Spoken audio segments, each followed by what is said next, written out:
Sampai pada akhirnya mau nggak mau di set pertama kan Respak harus bertekuk lutut kan. Dan pemain intinya itu seperti Hoyong juga pemain yang lain ditarik semua untuk diistirahatkan. Karena untuk yang pertama itu sudah diprediksikan nggak mungkin akan menang gitu kan. Itu kekecewaan yang pertama. Halo pemirsa, kembali lagi bersama Anti Gosip TV. Seperti biasa kita di sini akan ngerumpi lagi seputar Mbak Megawati Hangestri Pertiwi beserta Respak dan juga sekilas tentang voli Korea. Nah, pertandingan yang terakhir Respak ini sukses membuat kita para fans dari Respak ini kecewa berat ya. Kenapa bisa kalah dari IBK Altos gitu ya, pertandingan yang begitu sangat sengit. Kira-kira nih pendapat kalian tentang performa dari Respak ketika melawan IBK Altos itu seperti apa? Silahkan tulis pendapat kalian di kolom komentar. Kalau jenengan gimana nih? Saya melihat memang tidak bisa dipungkiri untuk penyerang IBK Altos ini sungguh sangat luar biasa sekali, memang bagus ya. Tapi juga sama aja kita dapati banyak errornya juga, terutama di bagian serve gitu ya. Ini sedikit saja lengah atau meremehkan IBK Altos, ya klub manapun bisa digulung sama IBK Altos, nggak main-main. Setiap penyerangan Mbak Setter itu pasti memberikan umpannya kepada Victoria ini gitu ya, jadi bisa dibilang penyerang tunggal gitu lah ya.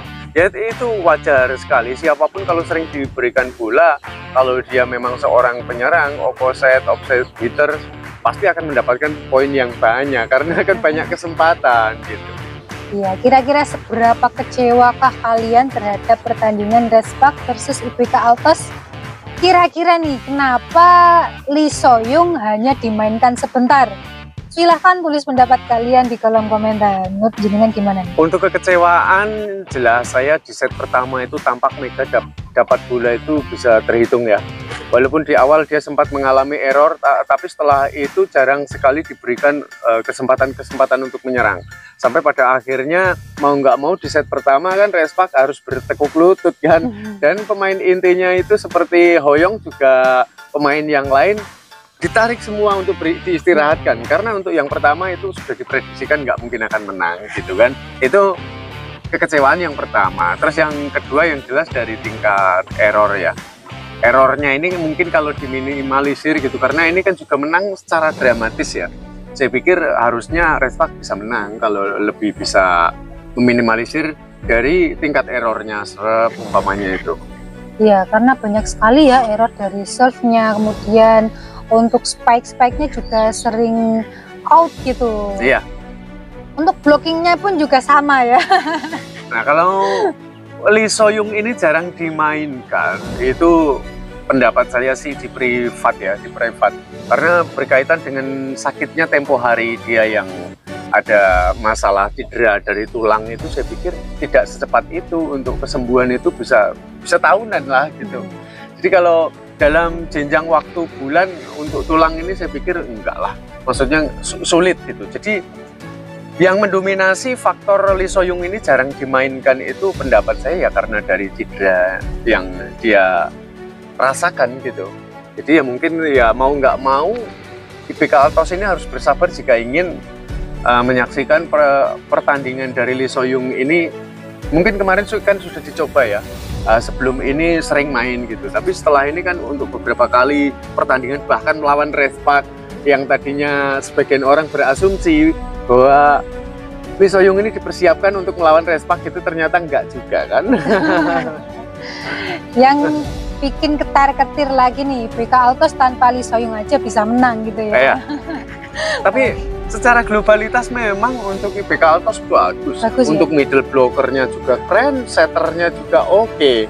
Nah, ditambah lagi dengan Victoria ini, wah, ini Victoria ini kelemahannya bagi saya hanya satu di bagian serve aja. Kalau untuk smash Ausianida, Ausamida ya, ini jarang sekali sih.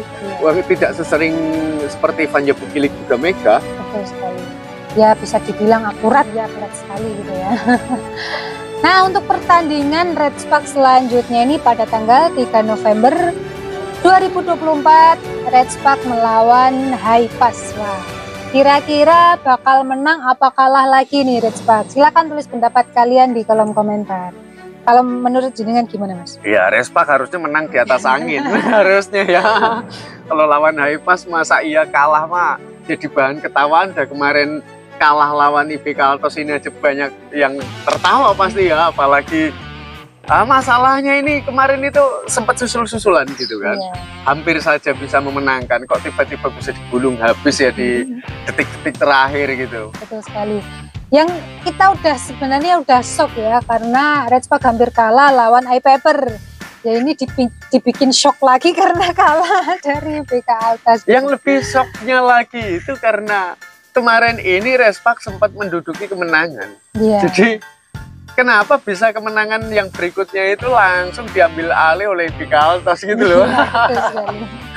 Bahkan waktu itu menangnya telak sekali ya. Kayak kemarin ini saya pikir udah pasti menang ini, nggak taunya malah kemenangan selanjutnya diambil sama BK Altos.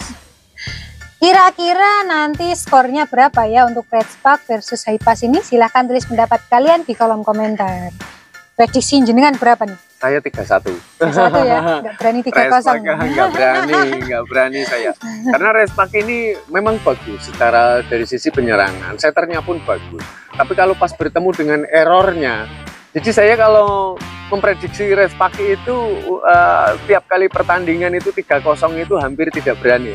Karena ya mengingat dari errornya itu tadi. Kalau pas lagi error malah bisa 3-2 kan. Iya. Aduh, jangan sampai 3-2 ya, apalagi jangan sampai kalah gitu ya Red Spark. Masa iya mau kalah lagi gitu. Tapi walaupun kalah dengan IBK Altos, Red Spark ini masih menduduki di peringkat 2 untuk klasemen sementara ini. Jadi masih dalam tahapan aman ya. Tapi jaraknya sudah tinggal poinnya tipis sekali ya. Ini hampir kesusul sudah. Makanya ini kalau IBK Altos ini nanti bisa menang secara beruntun setelah pertandingan ini ya bisa merosot nanti untuk Red Spark gitu. Betul sekali. Tapi yang lebih aneh gitu, seorang Hyundai yang 2 kali ini di musim yang sudah terlewati ini selalu juara pertama gitu, ini bisa menduduki di peringkat ketiga gitu loh. Betul sekali. Begitu drastiskah itu perubahannya gitu ya? Ya padahal untuk performa dan juga pemainnya tidak ada yang berubah ya, semuanya sama ya pada musim lalu dengan musim saat ini sama, cuman di tim lain ini pemainnya keluar masuk ganti ya, seperti Pink Speeder, kemudian Red Spark dan juga IBK Altos, jadi silih berganti gitu ya, jadi lebih bagus gitu performanya. Kalau Hyundai dengan performa yang masih sama, apakah bisa menduduki juara bertahan? Kira-kira silahkan tulis pendapat kalian di kolom komentar. Jadi ini untuk top skor, maksud saya adalah untuk peringkat sementara. Ini kan yang di bawahnya dari Red Spark ini kan ya Hyundai ini. Ini hanya berbeda 1 poin loh, coba bayangkan. Kalau sampai kalah lagi bisa tergeser ini, sedangkan Hyundai tahu sendiri ya performanya seperti apa gitu. Ketika nanti melawan tim-tim yang lain dia bisa memenangkan 3-0 tergeser lah Red Spark gitu. Kalau Hyundai masih dibilang stabil ya untuk setiap pertandingan ya pasti menang lah gitu ya. Ya kalau ada kalahnya dikit-dikit lah. Kalau kemarin ini pada saat melawan Pink Speeder gitu, tidak istilahnya dia tidak kalah gitu ya, maka dia akan menduduki di peringkat kedua saat ini gitu. Oke, terima kasih buat teman-teman yang sudah mengikuti ngerumpi kita pada kali ini. Kita jumpa lagi pada ngerumpi berikutnya. Bye-bye.